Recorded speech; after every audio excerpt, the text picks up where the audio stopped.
Welcome guys. एक video में हमारी टास्क थी कि हमें जो एनम कीवर्ड है उसकी मदद से एक यूजर डिफाइंड डेटा टाइप बनाना है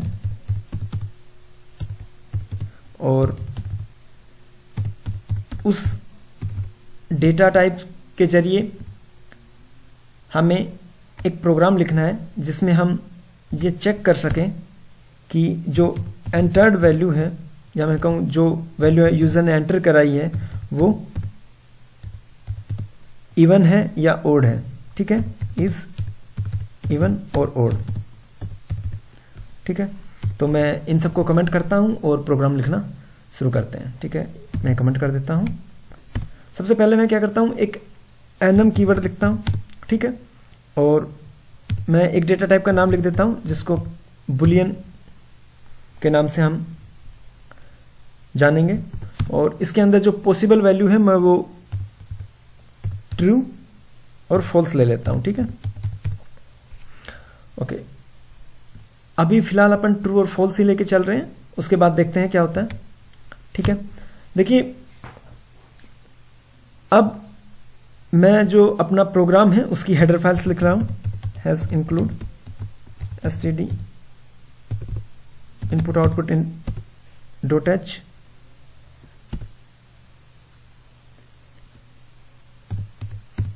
ओके, हैज इंक्लूड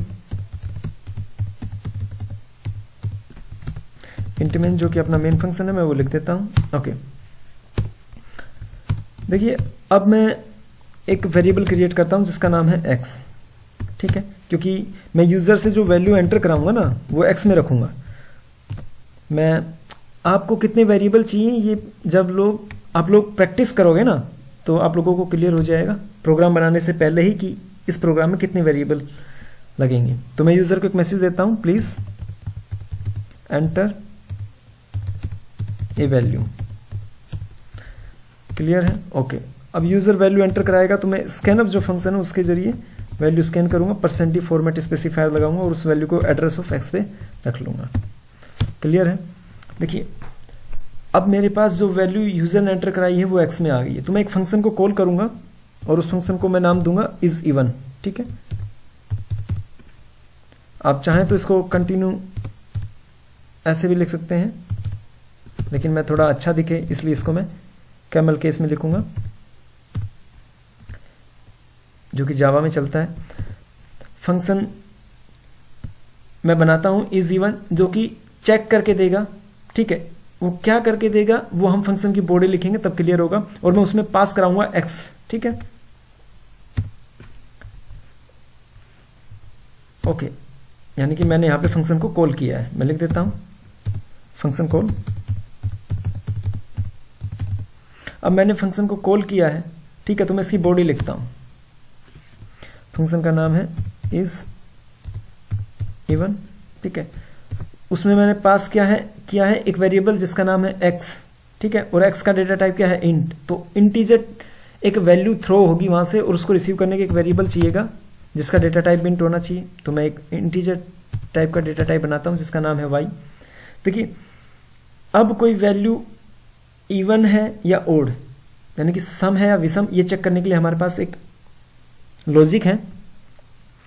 जैसे कोई वैल्यू है सम, ठीक है, यानी कि 8, मैं उसमें 2 का भाग दूंगा। अगर वो बराबर बराबर चला जाता है यानी कि जो शेष है वो कुछ नहीं बचता है, रिमाइंडर कुछ नहीं बचता है, तब तो क्या है वो वैल्यू इवन है, अदरवाइज वो ओड है। ठीक है, देखिए अगर मैं प्रोग्रामिंग में 8/2 करूंगा तो जो रिजल्ट है वो मिलेगा मेरे को 4, रिमाइंडर नहीं मिलेगा। मेरे को रिमाइंडर चाहिए कि 0 बच रहा है, 1 बच रहा है। ठीक है, तो मैं एक स्पेशल जो सिंबल है % वाला, इसको रिमाइंडर बोलते हैं, मॉडुलो बोलते हैं। ठीक है, रिमाइंडर नहीं, सॉरी, मॉडुलो बोलते हैं, इससे हमें रिमाइंडर मिलता है, इसका यूज करूंगा। तो मैं कोड लिखता हूं, कंडीशन लिखता हूं, इफ जो वैल्यू एंटर कराई है यूजर ने वो आ गई y में, y इज मॉडुलो 2।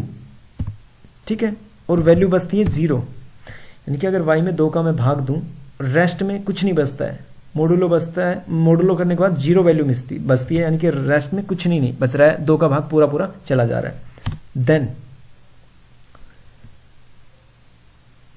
एक देन क्या होगा, कंडीशन ट्रू होगी, ठीक है, TRUE, ठीक है। तो इसको मैं क्या करूंगा, एक वेरिएबल बनाऊंगा। देखिए ये या तो ट्रू करेगा रिटर्न, मतलब y में जब मैं 2 का भाग दूंगा या मोडुलो करूंगा, जब या तो ये कंडीशन ट्रू होगी या फॉल्स होगी, तो मैं जो ट्रू डेटा टाइप है इन सबको स्टोर करने के लिए एक वेरिएबल बनाना पड़ेगा जो कि बुलियन टाइप का होगा, ठीक है। तो मैं क्या करता हूं, कोड लिखता हूं enum बुलियन, एक वेरिएबल बनाया b1 नाम का, ठीक है। अब मैं b1 में क्या कर रहा हूं, रिसीव कर ले रहा हूं। अगर ये कंडीशन ट्रू है, इफ y मोडुलो 2, देन क्या है, ये जो मैंने वेरिएबल बनाया है ना, उसमें ये 2 पॉसिबल वैल्यू होंगी, इनमें से कोई भी एक वैल्यू रखना पड़ेगा मेरे को। तो मैं b1 में क्या रिसीव कर रहा हूं, ट्रू रिसीव कर देता हूं, ठीक है। एल्स क्या होगा, फॉल्स, मैं b1 में फॉल्स रिसीव करूंगा, ठीक है, ओके। अब मैं क्या करता हूं, जो भी इस कंडीशन से मेरा रिजल्ट आया वो b1 में है, ठीक है, चाहे वो ट्रू हो या फॉल्स हो। तो मैं क्या करूंगा, b1 को रिटर्न करा लेता हूं, मैं लिख देता हूं रिटर्न b1, ठीक है। देखिए मैं इस फंक्शन को कॉल करता हूं तो ये ऑपरेशन परफॉर्म होगा, और क्या वैल्यू रिटर्न हो रही है, b2। और मैंने इस फंक्शन का रिटर्न वाला पोर्शन है, या मैं कहूं रिटर्न टाइप नहीं लिखा है, तो मैं लिख दूंगा कि ये b2 रिटर्न कर रहा है, ठीक है। और b2 क्या है, b2 एक वेरिएबल है जो इस बुलियन डेटा टाइप है जो कि enum की मदद से बना है, ठीक है। तो मैं यहां पे कॉपी करूंगा,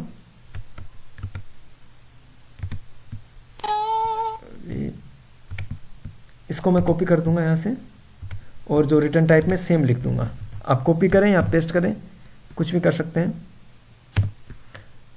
बात एक ही है। मैं समझाने के लिए आप लोगों को कॉपी करके रख देता हूं।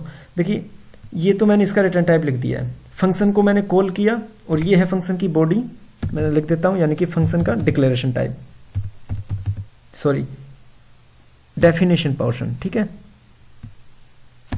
ये फंक्शन की डेफिनेशन, मैंने फंक्शन को कॉल कर दिया, डेफिनेशन लिख दी। अब मैं फंक्शन को डिक्लेयर करूंगा, ठीक है। तो मैं लिख देता हूं फंक्शन का डिक्लेरेशन। फंक्शन का नाम है इज इवन, और इनपुट में क्या लेगा, एक इंटीजर टाइप की वैल्यू, वही तो लिए इसने x, ठीक है, ये रखा है। और उसने रिटर्न टाइप में क्या लिखा है, enum बुलियन, यानी कि बुलियन टाइप का कोई वेरिएबल है वो रिटर्न करेगा। तो मैं रिटर्न टाइप इसका लिख देता हूं, ठीक है, enum BOOLEAN, ठीक है, स्पेस। ये फंक्शन का डिक्लेरेशन हो गया है, लिख देता हूं फंक्शन डिक्लेरेशन, ठीक है। देखिए अब हुआ क्या है, b1 जब रिटर्न होगा, यानी कि जब ये फंक्शन कॉल होगा, ठीक है, तो ये सारी ऑपरेशन परफॉर्म होगी और b1 रिटर्न होगा, ठीक है। ये b1 रिटर्न होगा, तो ये b1 रिटर्न होके कहां आएगा, इस फंक्शन के पास आ जाएगा, यानी कि यहां अपन b1 को एज्यूम कर सकते हैं, ठीक है। तो मैं b1 को क्या करूंगा, एक वेरिएबल बनाऊंगा b2, और उसमें रिसीव कर लूंगा, ठीक है। मैंने असाइन कर लिया, यानी कि रिसीव कर लिया। अब b2 वेरिएबल मैंने यूज तो कर रहा हूं, लेकिन मैंने कहीं डिक्लेयर नहीं किया, तो मैं यहां पे ऊपर डिक्लेयर कर देता हूं। b2 क्या है, एक enum कीवर्ड की मदद से बने डेटा टाइप बुलियन का वेरिएबल है b2, ये मैंने इसको डिक्लेयर कर दिया, ओके। अब b2 में या तो ट्रू आएगा या फॉल्स आएगा, ठीक है। अगर ट्रू आया है तो मैं मान सकता हूं कि इसमें 0 आया है। देखिए हमने जब बुलियन का थ्योरेटिकल पोर्शन पढ़ा था तो हमने जाना था कि जो बुलियन है इसका इंडेक्स, यानी कि मैं कहूं इसको इंटीजर वैल्यू होगी वो 0 होगी, इसकी जो इंटीजर वैल्यू होगी वो 1 होगी, ठीक है। अगर मैं फॉल्स पहले लिखता हूं तो फॉल्स की जो वैल्यू होगी वो 0 हो जाएगी, और इसकी जो वैल्यू होगी वो 1 हो जाएगी। बात यही है ना, ठीक है। तो मैं यहां पे कंडीशन लिखता हूं, क्या, इफ b1, ठीक है ना, b1 यहां से रिटर्न हुआ है और हमने रिसीव किया है b2 में, इफ b2 इक्वल बराबर है 1 के, ठीक है, सॉरी 1 नहीं, ट्रू, क्योंकि अगर ट्रू रिटर्न हुआ है तो वो 0 आएगा, ठीक है ना, क्योंकि ट्रू की जो वैल्यू है वो 0 है, B2 इक्वल है 0 के। ओके, अब ये B2 में ट्रू कब असाइन होगा वो हम देख लेते हैं। मान लीजिए मैंने वैल्यू एंटर कराई 8, ठीक है, 8 मॉड्यूलो 2, आंसर में रिमाइंडर 0 बचता है, कुछ नहीं होता है, तो रिटर्न में क्या आएगा, ट्रू, ठीक है, यानी कि 0 यहां से रिटर्न होगा। B2 में आ गया 0, 0 इक्वल 0, तो आंसर में क्या लिखूं, यानी कि ये कंडीशन ट्रू हो रही है और मैंने एंटर कराया है 8, तो इसका मतलब मेरे को लिखना है printf इवन वैल्यू, ठीक है, ओके। और एल्स में मैं लिख दूंगा printf ओड वैल्यू।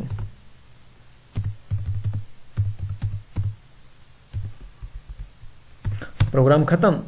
हमारा जो मेन फंक्शन है कुछ भी रिटर्न नहीं कर रहा, तो मैं लिख देता हूं रिटर्न 0, ठीक है। मैं प्रोग्राम को कंपाइल करता हूं।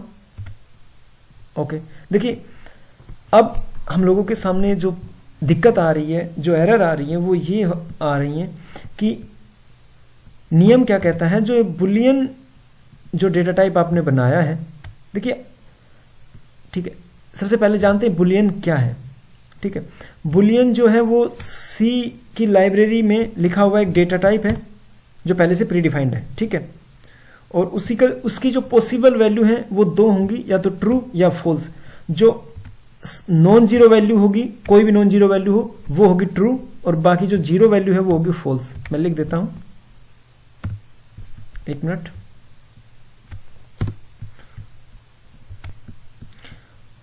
मैं लिख देता हूं, देखिए थोड़ा एंटर मार के कर लेता हूं, कुछ ज्यादा ही फैल गया है रायता। हाँ, अब कंट्रोल में देखिए, a Boolean is a data type in the C standard library which can store true और फॉल्स, ठीक है। बुलियन एक डेटा टाइप है सी स्टैंडर्ड लाइब्रेरी में, सी की स्टैंडर्ड लाइब्रेरी में, ठीक है ना, जो ट्रू और फॉल्स को स्टोर कर सकता है, ठीक है। Every non zero value corresponding true, यानी कि कोई भी नॉन जीरो वैल्यू है वो ट्रू कहलाएगी, और जो फॉल्स है, यानी कि मैं कहूं जो जीरो वैल्यू है बाकी, वो फॉल्स कहलाएगी, ठीक है। तो और जो हम बुलियन डेटा टाइप को अगर यूज करते हैं C++ में, ठीक है, हम ये सेम की सेम ऐसे की ऐसे वर्क करता है, और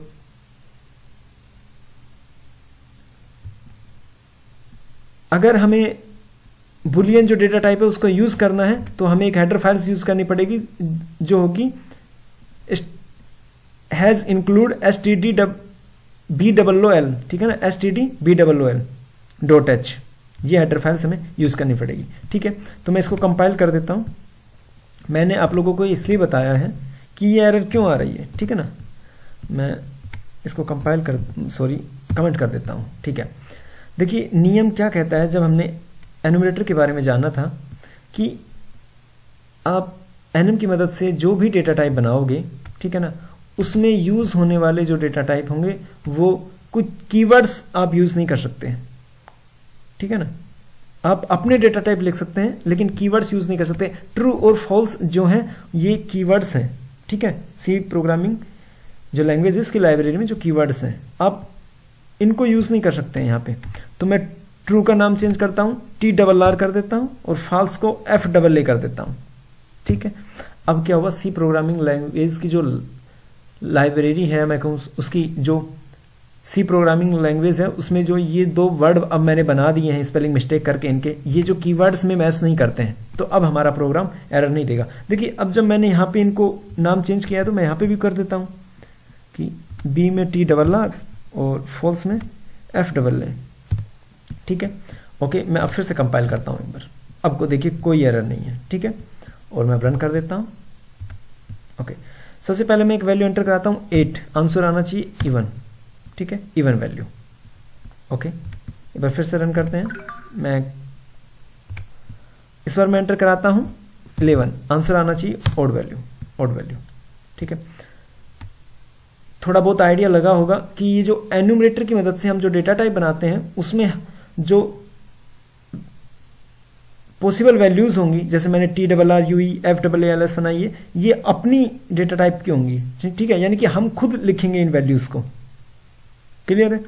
और हम 0 रिटर्न कर रहा है या 1 रिटर्न कर रहा है, इस प्रॉब्लम से बचने के लिए भी जो एनुमरेटर है इसका इस्तेमाल कर सकते हैं। ठीक है, वो कैसे? ये यहां पे मैंने चेक किया है ना, B2 बराबर बराबर 0, यानी कि 0 B2 में 0 है या 1 है, तो मैं इसकी जगह सिर्फ B2 भी लिख सकता हूं, क्योंकि B2 में अब या तो ट्रू होगा या फॉल्स होगा। ठीक है, और इफ का जो सिंटैक्स है वो क्या कहता है, इन 2 ब्रैकेट के अंदर, इफ के आगे जो 2 ब्रैकेट है इसके अंदर जो ट्रू है, कोई भी वैल्यू, कंडीशन हो या वैल्यू हो, अगर वो ट्रू है तो ये प्रिंट होगा, अदरवाइज ये प्रिंट होगा। ठीक है, मैं फिर से कंपाइल कर देता हूं एक बार, कोई एरर नहीं, रन, और वैल्यू एंटर कराता हूं इस बार 555 एंटर कराता हूं, इवन वैल्यू 555 इवन दे रहा है, जो कि ओड वैल्यूज है। ये इसलिए आई है क्योंकि जैसे ही मैं रिटर्न करता हूं B1 को, यहां से मैंने एंटर कराया है ट्रू B1 में, और B1 की जो वैल्यू है, ठीक है ना, यहां पे जो वैल्यू है वो TRRUE लिखा हुआ है। ठीक है, यानी कि स्पेलिंग मिस्टेक्स हैं। आई होप क्लियर हो रहा होगा। B1 में TRRUE है, ठीक है, यानी कि ये कंडीशन B2 है। इसमें जब मैं 555 एंटर करता हूं तो जो ये FAALSE रिटर्न होता है, ठीक है, और इसका इंडेक्स नंबर देखिए आप 1 है। ठीक है, यानी कि ये जो कंडीशन है, अगर मैं यहां पे 1 लिखता हूं तो हमारा जो 1 का मतलब होता है सी प्रोग्रामिंग लैंग्वेज में ट्रू। ठीक है, और ट्रू होते ही ये वाला वैल्यू प्रिंट हो जाती है। ठीक है, तो ऐसे केस में आप लोगों को क्या करना है, इनका इंडेक्स चेंज कर देना है। ठीक है, मैं ट्रू हमारा पहले था, FAALSE कर देता हूं इसको, TRRUE कर देता हूं इसको। ठीक है, ओके, अब मैं कंपाइल करता हूं, कोई एरर नहीं, रन कर देता हूं। मैं वैल्यू एंटर करता हूं 555 ओड वैल्यू। ठीक है, मैं फिर से रन करता हूं, इस बार मैं 888 करता हूं, इवन वैल्यू। आई होप आप लोगों को इतना कुछ समझ आया होगा। देखिए, जो मेन मुद्दा है वो यहां से वैल्यू रिटर्न होने के बाद है। ठीक है, और जो वैल्यू देखिए यहां से रिटर्न हो रहा है FAALSE। ठीक है, देखिए ये वर्ड रिटर्न नहीं हो रहा है, इसका इंडेक्स रिटर्न हो रहा है। ठीक है, देखिए बुलियन का जब हमने कॉन्सेप्ट पढ़ा था थ्योरेटिकल, उसमें बताया था कि इनकी जो वैल्यू है, यानी कि हमारा जो कंपाइलर वो इनको इंटरनली एज ए इंटीजर एंज्यूम करता है। ठीक है, तो जैसे यहां से FAALSE रिटर्न हुआ बी में, तो इसका मतलब क्या है, जो वैल्यू रिटर्न हुई है वो 0 है। ठीक है, यानी कि फॉल्स। तो ये वाली कंडीशन हमारी प्रिंट होगी। आई होप आप लोगों को क्लियर हुआ होगा। धन्यवाद।